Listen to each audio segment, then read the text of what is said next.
Hello, my dear students. How are you all? Today we will discuss about Mahatma Gandhi and the nationalist movement. आज हम discuss करने वाले हैं देश के जिनको फादर ऑफ नेशन कहा जाता है उनके जितने भी मूवमेंट हैं इंडिया में। जैसे ही वो आते हैं, आने के बाद क्या क्या सर्कमस्टांसेस होते हैं, किस तरीके से वो हमारे मूवमेंट जो है यहाँ पे आगे बढ़ाते हुए देश को आज़ादी दिलाते हैं, इसके बारे में आज हम पढ़ेंगे।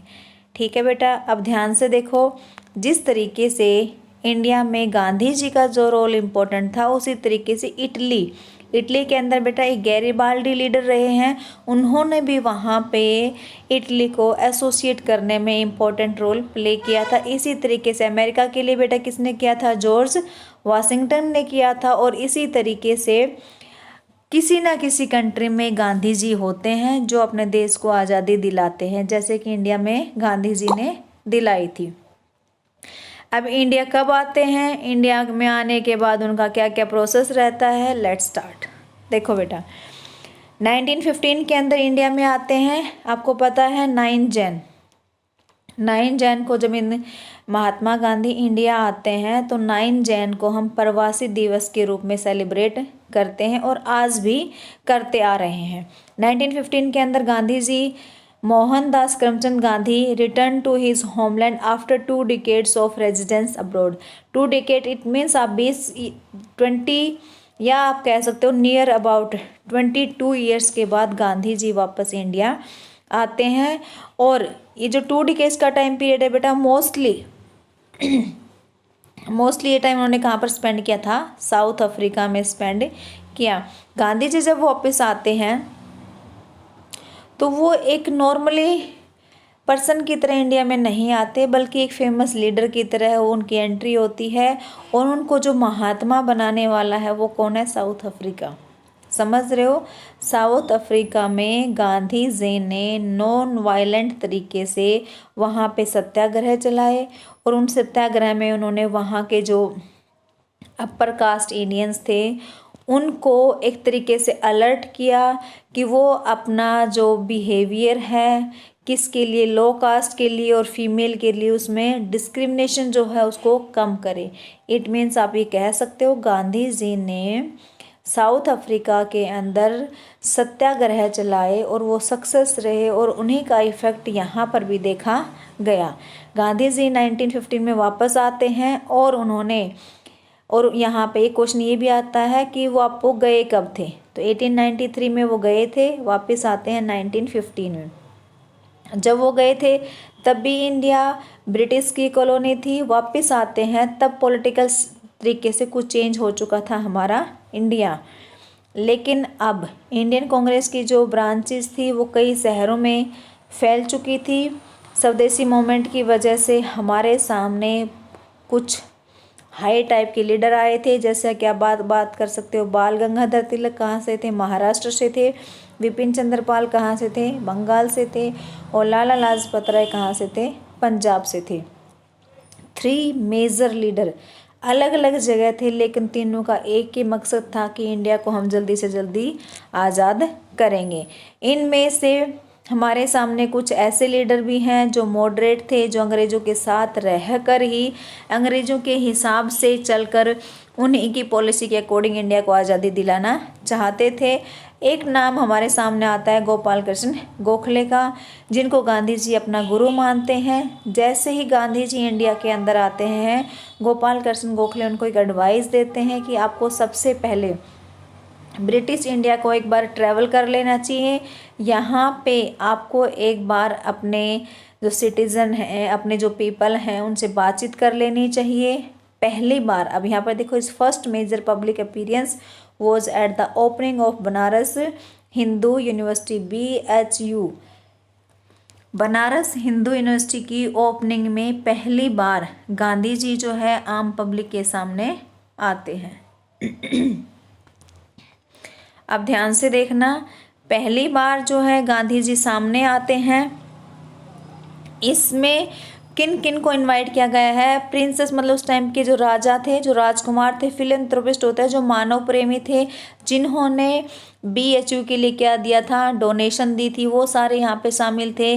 और कांग्रेस के लीडर जैसे एनी बेसेंट ये भी वहाँ पे शामिल थे। उस टाइम पे गांधी जी क्या थे, अननोन लीडर थे, उनको कोई नहीं जानता था। उनको यहाँ पे इसलिए बुलाया गया था क्योंकि साउथ अफ्रीका में जो इन्होंने सत्याग्रह चलाए थे उसके आधार पे या उसके बेस पे कह सकते हो कि इंडिया में BHU के उद्घाटन पर गांधी जी को इनवाइट किया गया था। जब गांधी जी के टर्न आते तो गांधी जी बोलते हैं, बहुत अच्छा बोलते हैं यहाँ पे। गांधी जी कहते हैं कि सर्टेनली मोस्ट गॉर्जियस शो, भी बहुत अच्छा शो है, लेकिन चिंता का विषय क्या है यहाँ पे कि जो जितने भी पीपल आए हैं यहाँ पे, मिलियंस ऑफ द पुअर, यहाँ पे जो पुअर कम्युनिटी है वो वहाँ पर एब्सेंट है। जब तक इंडिया को आज़ादी नहीं मिल सकती, जब तक आप जो हैं, जो पीजेंट्स हैं, जितने भी किसान हैं, फार्मर हैं, उनको उनका हक नहीं मिलेगा। समझ रहे हो उन्होंने अपने स्पीच में क्या कहा कि जो हमारे किसान भाई हैं, जितना भी वो प्रोडक्शन करते हैं उनका हिस्सा उनको नहीं मिलता। जब तक आप लोग इन जंजीरों को नहीं तोड़ दोगे तब तक आपको साल्वेशन या मुक्ति नहीं मिल सकती। कोई भी लॉयर, कोई भी डॉक्टर और कोई भी लैंडलॉर्ड्स आपको आज़ादी नहीं दिला सकता। आज़ादी दिलाने में सबसे इम्पोर्टेंट रोल किसका है, हमारा पीजेंट्स का है, फार्मर्स का है। ओपनिंग ऑफ द BHU जो है एक ऐसा ओकेजन था जो इंडिया के लिए बहुत अच्छा था क्योंकि इसमें इंडिया का ही पैसा लगा था, इंडिया का ही इनिशिएटिव था।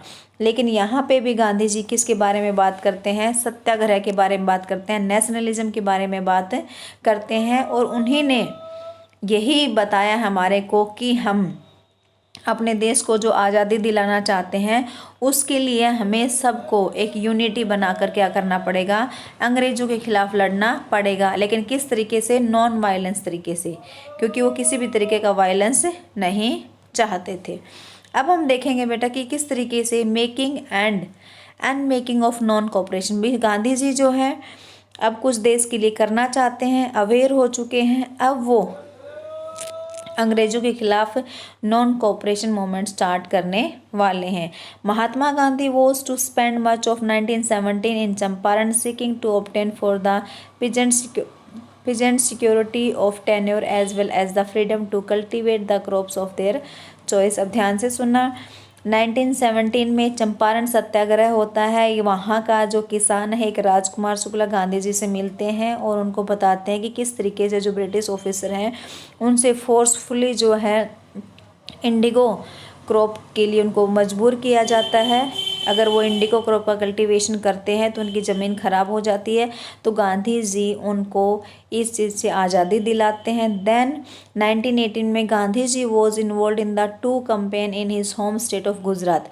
फर्स्ट ऑफ ऑल उन्होंने चंपारण सत्याग्रह किया। सेकेंड टाइम पे उन्होंने गांधी जी ने गुजरात के अंदर ही अहमदाबाद मिल जो वर्कर थे उनकी प्रॉब्लम को सॉर्ट आउट किया। देन उन्होंने गुजरात के अंदर एक पीजेंट्स का ही एक अपने टैक्सेस को लेकर गवर्नमेंट के साथ क्या था, मतभेद चल रहा था।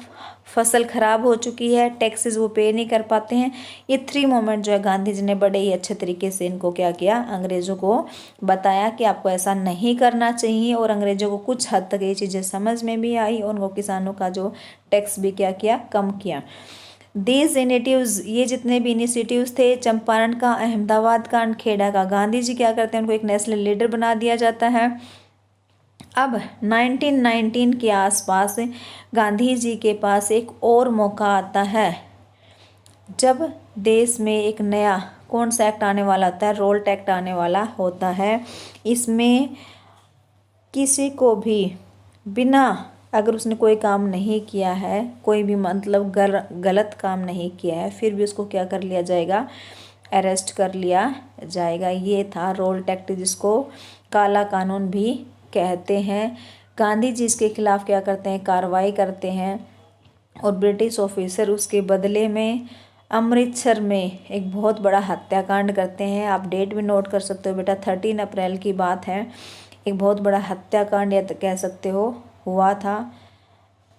काफ़ी देखो इसमें तो लिख रखा है 400 के आसपास पे मारे जाते हैं और इसको क्या बोला जाता है, जलियांवाला बाग हत्याकांड।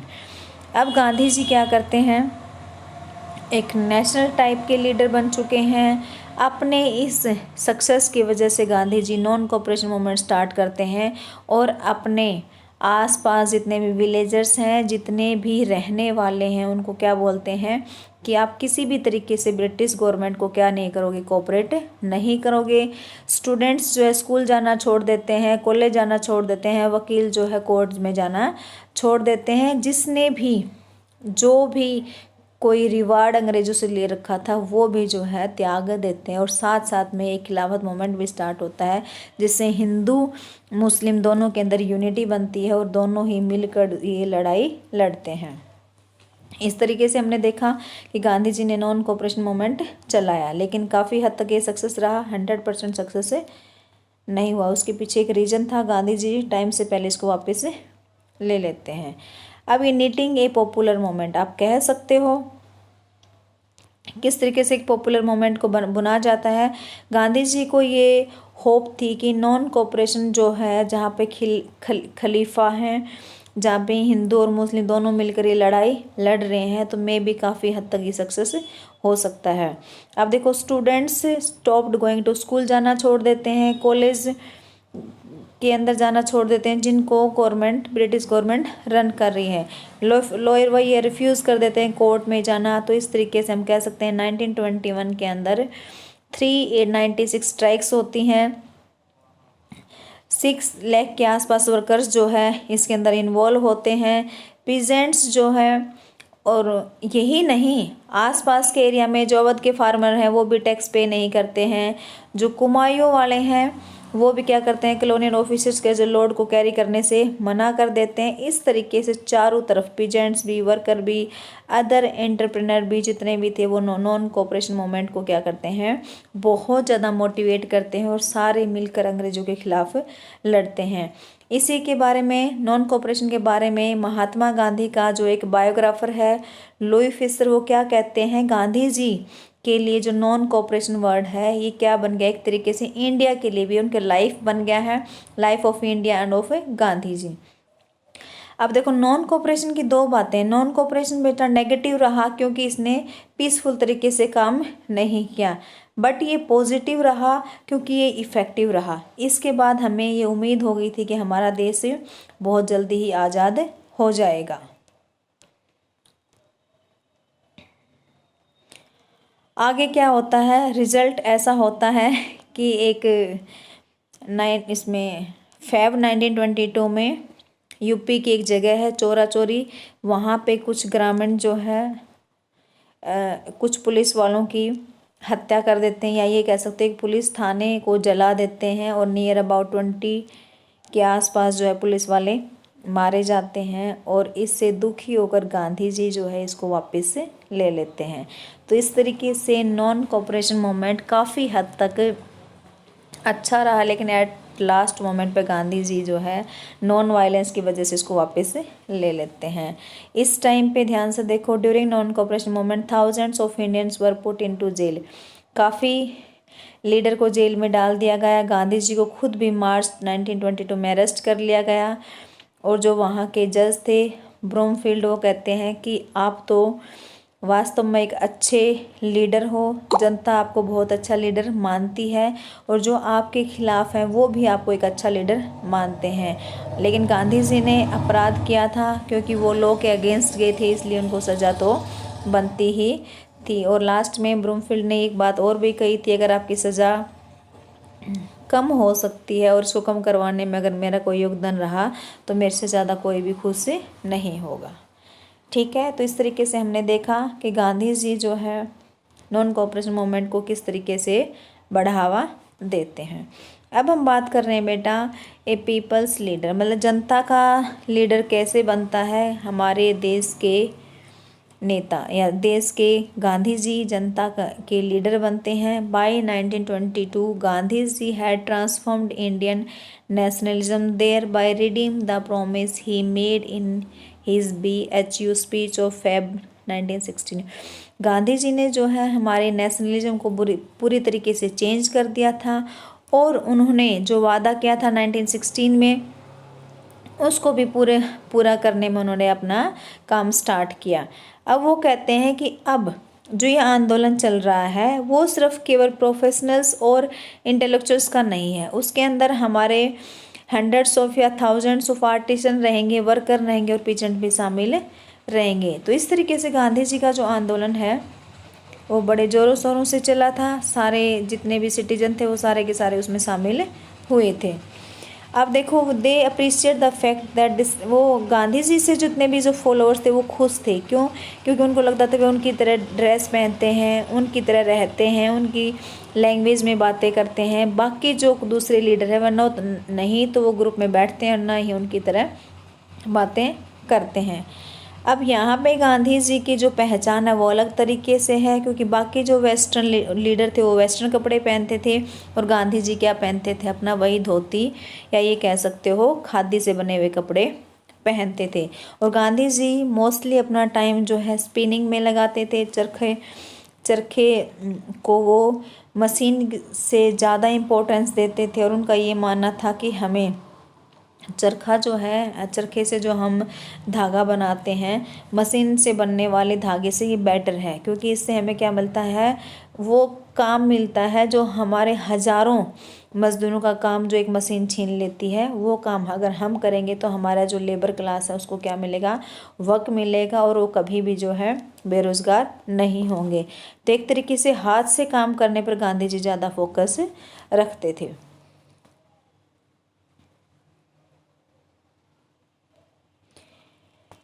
एक न्यूज़पेपर में गांधी जी के बारे में हमारे एक उनका नाम है, अभी मैं देखती हूँ, ये रहा शाहिद अमीन ने उनके बारे में न्यूज़पेपर में एक रिपोर्ट डाली थी कि किस तरीके से गांधी जी जो है एक जगह से दूसरी जगह मूव करते थे तो लोग उनका किस तरह से स्वागत करते हैं। एक जगह है यहाँ पे भटनी है, गांधी जी वहाँ आप लोगों से मिलते हैं।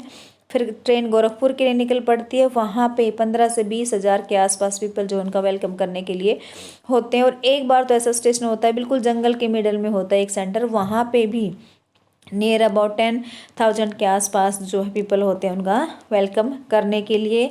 और बीच में एक मारवाड़ी जेंटलमैन हैं जो उनको भेंट देते हैं।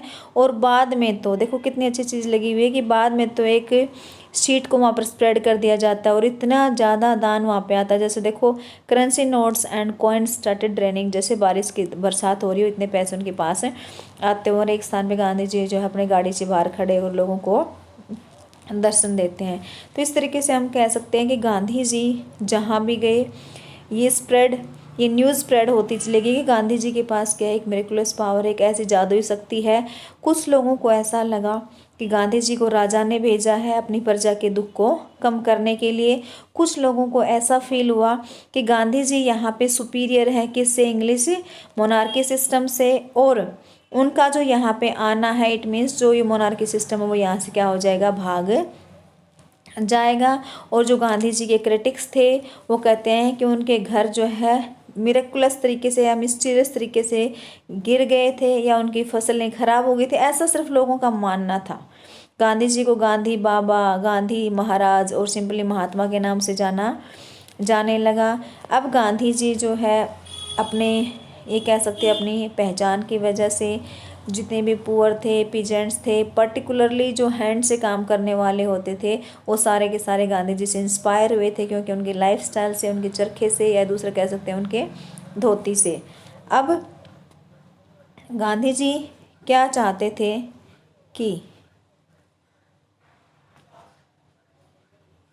हाँ, अब देखो गांधी जी क्या हाँ यहाँ पे देखो गांधी जी जो आम पीपल थे या कह सकते हैं आम लोग थे उनसे बहुत अच्छे तरीके से बात करते थे, जैसे कि बाकी लोग नहीं करते थे। गांधी जी उनके साथ उनका बनकर बात करते थे, उन्हें कोई फॉर्मेलिटी नहीं थी, कोई लीडर वाली बात नहीं थी कि गैप जो डिस्टेंस मेंटेन करेंगे।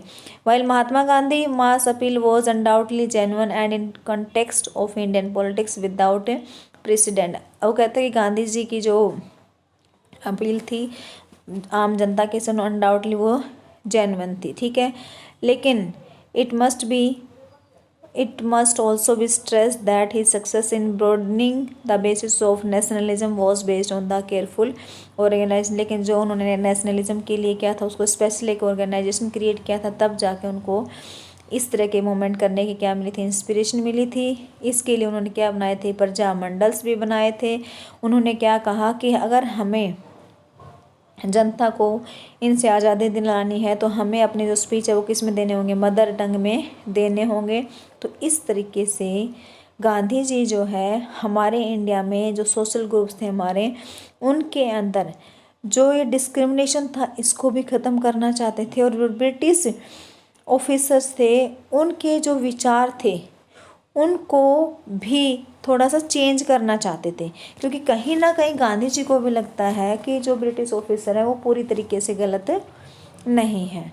आप ध्यान से देखो, by now among the supporters of the Congress were some very prosperous. अब तो जो कांग्रेस के भी लीडर, काफ़ी बिजनेसमैन और एंटरप्रेन्योर या कह सकते हैं इंडस्ट्री, सारे के सारे गांधी जी के साथ मिल जाते हैं। जैसे जी.डी. बिरला, उनको लगता है कि आज जो कॉम्पिटिटिव ब्रिटिश कॉम्पिटिटिव है, अगर देश आज़ाद होता तो इनका कंपटीशन ख़त्म हो जाएगा। तो सारे के सारे गांधी जी के साथ इस मोमेंट में लग जाते हैं। अब गांधी जी का जो रोल है वो गांधीयन, उसको गांधी नेशनलिज्म के नाम से उसको अपनी एक पहचान मिल गई है। गांधी जी ने देश के लिए, या हम ये कह सकते हैं 1917 से लेकर 1922 तक काफ़ी उनके फॉलोअर्स बन गए थे। इसमें उनके नाम हैं, जैसे हम कह सकते हैं महादेव देसाई, वल्लभ भाई पटेल, जे.बी. कृपलानी, जवाहरलाल नेहरू, सरोजिनी नायडू, गोविंद वल्लभ पंत, सी राजगोपालाचारी। ये सारे के सारे अलग अलग ट्रेडिशन से, अलग अलग रिलेशन, अलग अलग रिलीजियस से और अलग अलग स्टेट से बिलोंग करते थे, लेकिन फिर भी गांधी जी के क्या बन गए थे, फॉलोवर बन चुके थे। अब महात्मा गांधी ने वो अब देखो, महात्मा गांधी को 1922 के अंदर क्या हुई थी, जेल हुई थी। अब 1924 में उनको क्या कर लेते हैं, आज़ादी मिल जाती है, या कह सकते हैं उनको वहाँ से छुट्टी मिल जाती है जेल से। तब वो डिसाइड करते हैं कि अब वो सोशल रिफॉर्मर के रूप में काम करेंगे और अनटचेबिलिटी को क्या करेंगे, ख़त्म करेंगे। अब ध्यान से देखना बेटा, वैसे पॉलिटिकल साइंस भी पढ़ लो थोड़ी सी साथ में। आर्टिकल 17 में क्या है, हमारी अनटचेबिलिटी है। अब उसको गांधी जी ख़त्म करना चाहते हैं। गांधी जी सोशल रिफॉर्मर भी थे और साथ साथ क्या थे, पॉलिटिशियन थे। उन्होंने क्या कहा था, अगर आपको इंडिया को फ्री करना है तो आपको क्या करना पड़ेगा, हमारे समाज में जो बुराइयां हैं जैसे चाइल्ड मैरिज है, अनटचेबिलिटी है, उसको ख़त्म करना पड़ेगा। हिंदू मुस्लिम को इकट्ठा रहना पड़ेगा।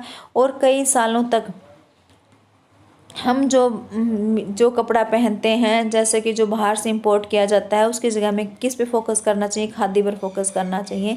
इसके बारे में भी गांधी जी ने कहा था।